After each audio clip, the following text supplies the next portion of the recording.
Welcome to the last breakfast. Please enjoy the video. You start by combining kefir and heavy cream so the culture gives tang while fat adds body.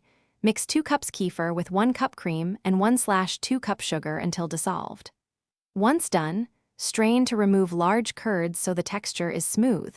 Make sure to chill the base 1-2 hours because a cold mix churns into finer ice crystals. If you want extra stability, stir in 1-2 tablespoon powdered milk or 1 tsp vanilla, now, to improve mouthfeel and flavor. Once the base is thoroughly chilled, churn it. Ice cream maker users should run 20-30 minutes until soft serve firmness. No machine users freeze in shallow pan and stir vigorously every 20-30 minutes to break crystals.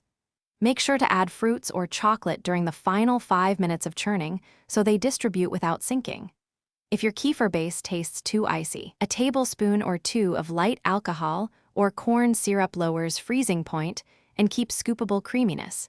This is why you finish by transferring churned kefir ice cream into an airtight container and freezing 4-6 hours until firm.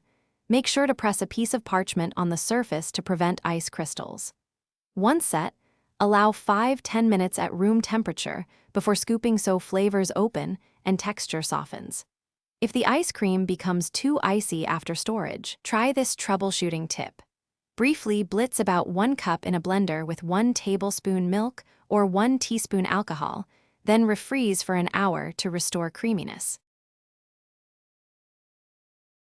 Thanks for watching. If this was helpful, leave a like and consider subscribing. See you next time.